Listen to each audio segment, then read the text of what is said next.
तो देखिए स्टूडेंट्स, एक तो मैं आपको बता दूं शेयर इशू ऑन डिस्काउंट की बात की इशू ऑफ डिस्काउंट क्या है। तो ध्यान दीजिए, अकॉर्डिंग टू सेक्शन 53 कभी भी कोई कंपनी शेयर जो है वो डिस्काउंट पे इशू नहीं कर सकती, ये रेस्ट्रिक्शन है।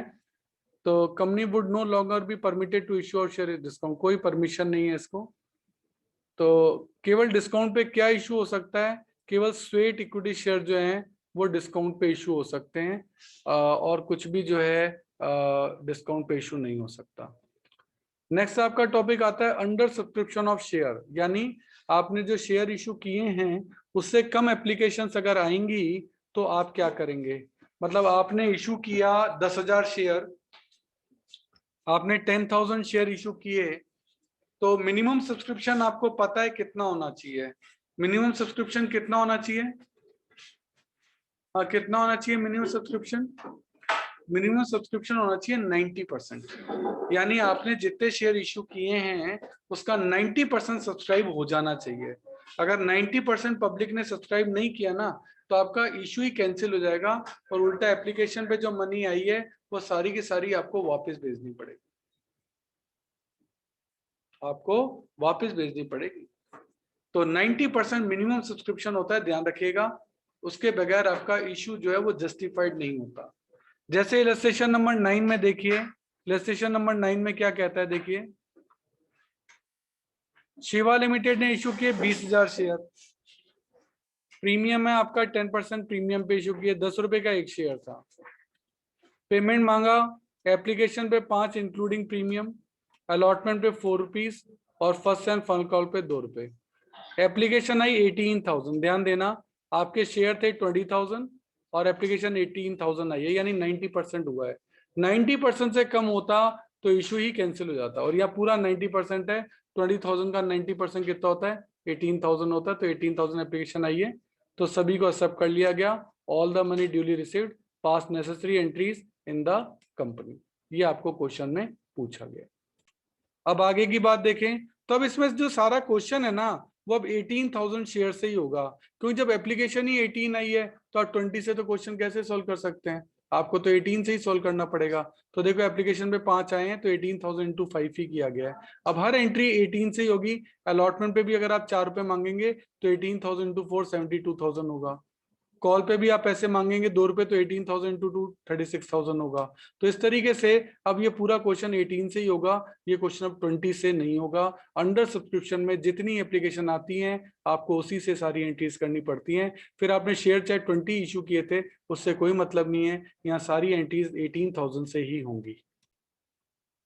देखिए एक टॉपिक है आपका calls in arrear, interest on calls in arrear तो नहीं है लेकिन कॉल्सिन एरियर है, इसलिए लिखा interest on calls in arrear is not in syllabus, ये सिलेबस में नहीं है।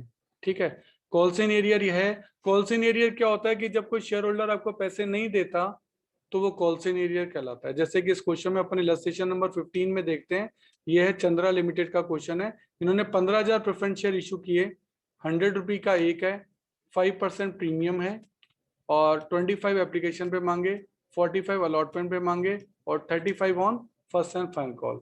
The application for 14,000 were received, केवल 14,000 एप्लीकेशन नहीं आई। देखो हमने शेयर 15,000 इशू किए थे, एप्लीकेशन सिर्फ 14,000 आई है, ये अंडर सब्सक्रिप्शन का क्वेश्चन हो गया। और 15,000 का 90% होता है 13,500, 13,500, तो 13,500 से ज्यादा एप्लीकेशन है। मैंने आपको बोला है 90% सब्सक्रिप्शन होना ही चाहिए।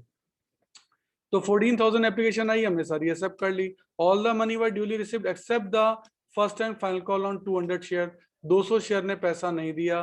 Give the journal entry and prepare cash book. ध्यान देना कैश बुक जब भी क्वेश्चन में पूछ लेते हैं तो आपको एक कैश बुक बनानी पड़ेगी। और अब बैंक की, क्योंकि इसमें केवल बैंक कॉलम है, ध्यान दें इसमें सिर्फ बैंक कॉलम है, देखो केवल सिर्फ बैंक कॉलम की बात हो रही है।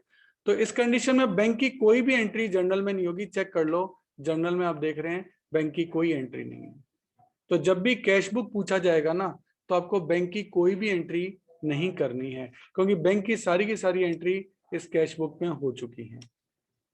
तो अब आपकी जो एंट्री होंगी उनको आप देखिए, पहली एंट्री होगी 14,000 एप्लीकेशन है और 25 रुपये आया है, तो bank account debit to preference share application, आपको अमाउंट लिखना है 3,50,000 यहाँ। अब ट्रांसफर होगा तो यहाँ लिख दो preference share application account debit to preference share capital, ये आपका यहाँ आ जाएगा। अब अलॉटमेंट ड्यू करोगे तो अलॉटमेंट ये रहा, preferential allotment account debit to preferential capital to security premium reserve, ये आपने रुपए मांग लिए। कितने शेयर्स पे? 14,000 शेयर पे 45 रुपये मांगे हैं, 5 रुपए प्रीमियम के हिसाब से। इसको समझ लो एक बार। आपके कितने शेयर है टोटल? आपके शेयर है 14,000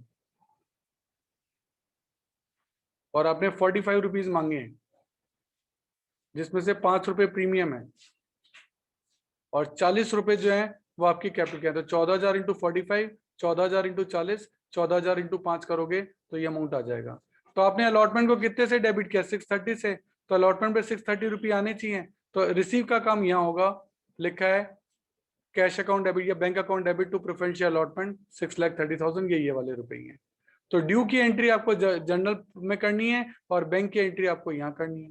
अब आप फाइनल कॉल मांगोगे, 14,000 शेयर पे कितने रुपए फाइनल कॉल के? 35 रुपये। तो मांगने की एंट्री यहाँ करनी है।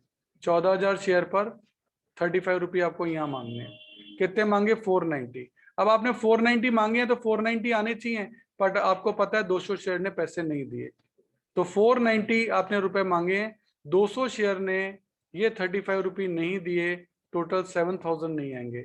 490 में से 7,000 नहीं आएंगे तो ये आपके आएंगे 483, और आप यहाँ देख चेक कर लो, आपकी एंट्री 483 से हो रही है। जो बैंक की रिसीव है वो फर्स्ट कॉल में 483 की हो रही है। इसका मतलब 7,000 रुपीज नहीं आए। तो ये होता है कॉल्स इन एरिया का ट्रीटमेंट, कि जितना नहीं आए ना उतना लेस कर दो, रिमेनिंग अमाउंट रिसीव कर दो। 4,83,000 आपको रिसीव हो गए हैं। इस तरह से आपकी कैश बुक बन गई और ये कैश बुक का बैलेंस निकल गया।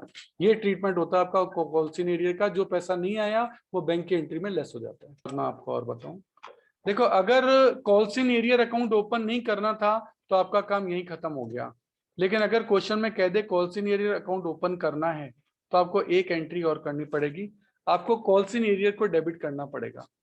कॉल्स इन एरिया को डेबिट करने से वो आपके क्या बन गए? डेटर, क्योंकि उन्होंने पैसे नहीं दिए ना। टू प्रेफरेंशियल फाइनल कॉल, यानी पहले आप यहाँ क्या करते थे? Bank account debit to preferential final call, लेकिन पैसा तो आया नहीं, तो 7,000 के लिए बैंक को डेबिट नहीं कर सकते। उसके लिए किसको डेबिट करना पड़ेगा? कॉल्स इन एरिया को डेबिट करना पड़ेगा। ये एक एक्स्ट्रा एंट्री आपको करनी पड़ेगी जब आपको calls in arrear account maintain करना हो। तो ध्यान देना, ये वाली एंट्री केवल तब होगी जब पूछी जाए, अदरवाइज ये एंट्री नहीं करनी है। तो नॉर्मली आपकी बुक में ऐसे क्वेश्चन नहीं है जिनमें कॉल्स इन एरिया अकाउंट पूछा जाए, इसलिए आपको ये वाली एंट्री नॉर्मली नहीं करनी। इसकी अगर मैं जनरल एंट्री पूछते कंबाइंड एंट्री, तो मैं क्या एंट्री करता? देखो, बैंक अकाउंट डेबिट जितना रिसीव हो गया, रिसीव अपन को कितना हुआ था? 483। 483 कौन सा वाला फिगर? ये वाला। और बाकी जो रिसीव नहीं हुआ वो कितना है? 7,000। तो calls in arrear account debit 7,000 to share final call 4,90,000। इससे फाइनल कॉल अकाउंट क्लोज हो गया। देखो 490 से आपका क्रेडिट हो गया, 490 से ही तो डेबिट हुआ था, 490 से डेबिट हुआ था, 490 से क्रेडिट हो गया, तो इससे अकाउंट भी क्लोज होता है। तो एक कंबाइंड एंट्री भी की जा सकती है अगर पूरी जनरल एंट्री करनी हो, पर क्योंकि इस क्वेश्चन में तो कैश बुक पूछी है इसलिए बैंक की एंट्री तो मैं कर नहीं सकता। तो देखिए अब अपन देख रहे हैं कॉल्स इन एडवांस, और कॉल्स इन एडवांस में देखिए ये कॉल्स इन एडवांस है। Interest on calls in advance तो लिखा हुआ है, interest on calls in advance is not in syllabus, तो वो सिलेबस में नहीं है। अब कॉल्स इन एडवांस क्या होता है? कॉल्स इन एडवांस का मतलब होता है कि कोई शेयर होल्डर आपसे आपको पैसा एडवांस में ही दे दे, आपने मांगा नहीं है और पहले ही दे दे, तो पहले एडवांस रिसीव करना आपकी क्या हो जाती है? लायबिलिटी हो जाती है। ठीक है ना? तो अपन को ये ध्यान रखना है। और एक बात ध्यान रखना है, कोई डिविडेंड कॉल्स इन एडवांस से पे नहीं किया जाता, और ये कॉल्स इन एडवांस जो है वो शेयर कैपिटल का भी पार्ट नहीं है। अभी आपने मांगा ही नहीं, पहले ही मिल गया।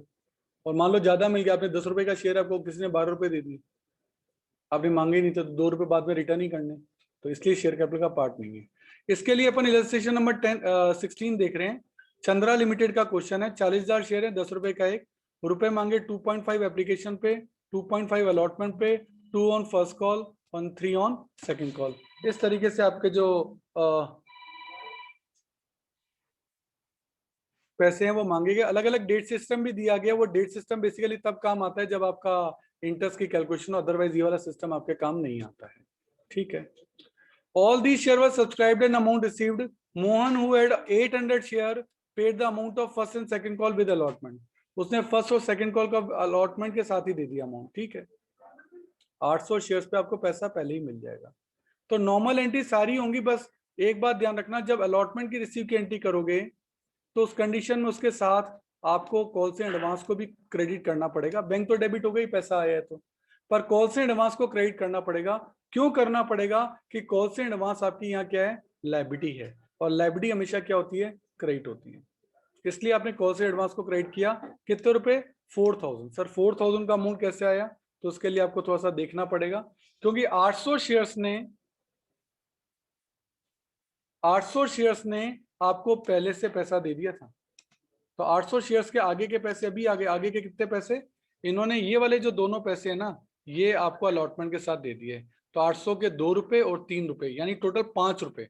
800 शेयर्स के टोटल 5 रुपए। 5 रुपए कैसे? 2 + 3, ये आपके आ गए। तो कुल मिला के कितने हो गए? 4000 रुपये आपके क्रेडिट हो गए। तो ये एंट्री एक एक्स्ट्रा हो गई, कॉल से एडवांस को आपने क्या कर दिया, क्रेडिट कर दिया। ये बात आपको याद रखनी है। अब क्या होगा, जब जब आप बैंक रिसीव करेंगे आगे, तो आप है ना वहां कॉल से एडवांस को दिखा दोगे कि भाई इतना पैसा तो पहले ही आ चुका है। ये देखो कॉल से एडवांस को आपने डेबिट किया है, और दिखाता हूँ, ये देखो कॉल से एडवांस को डेबिट किया। उसके पीछे रीजन यही है, कि जब आप फर्स्ट कॉल मांगेंगे तो वो कहेंगे भाई साहब हम 800 × 2 1600 रुपए तो पहले ही दे चुके हैं, तो वो 1600 रुपए मैं यहाँ डेबिट कर दूंगा। ये देखो, तो मैंने रुपए मांगे 80,000, 80,000 में से 1600 तो पहले ही आ चुके हैं, उतना डेबिट करके पैसा निकाल लिया, बाकी का पैसा बैंक से आएगा। सेम इसी तरीके से आपने जब सेकंड कॉल मांगा, तो वो कहेंगे भाई साहब 800 × 3 यानी 2400 तो हमने पहले से ही दे रखे हैं, तो वो 2400 मैं यहाँ डेबिट कर दूंगा। 120 हमने मांगे थे, 120 में से 2400 आ चुके हैं, तब बाकी कितने आएंगे? 117,600। तो ध्यान दीजिएगा, कॉल से एडवांस पहले अलॉटमेंट के साथ क्रेडिट हुआ क्योंकि पैसा आ गया था, फिर वो जब एडजस्ट होगा तो वहां डेबिट हो जाएगा बैंक की एंट्री के साथ कि हाँ भाई इतने रुपए आ चुके हैं। तो 800 × 2 तो यहाँ एडजस्ट हो गए, और 800 × 3 आपके यहाँ एडजस्ट हो गए। तो जो पहले पैसा आ गया था वो जैसे उनको जगह मिली वो एडजस्ट होने लग गया। पहले जिस कॉल से एडवांस को आपने क्रेडिट किया था, अगली एंट्रीज में आपने उसको क्या कर दिया, डेबिट कर दिया। तो चेक करो, वो 4000 से क्रेडिट हुआ था और वो 1600 और 2400 से डेबिट हो गया, तो 4000 से ही डेबिट हो गया। इससे कॉल से एडवांस अकाउंट अपने आप ही कैंसिल हो गया, आप चेक कर सकते हैं। तो दो कॉन्सेप्ट अपने डिस्कस हुए, एक तो हुआ कॉल्स इन एरियर का, एक हुआ कॉल्स इन एडवांस का, और एक हुआ कैश बुक का। 3 कॉन्सेप्ट बेसिकली अपन ने डिस्कस किए हैं। इन तीनों की प्रैक्टिस जो है वो आप इसके अंदर कर सकते हैं।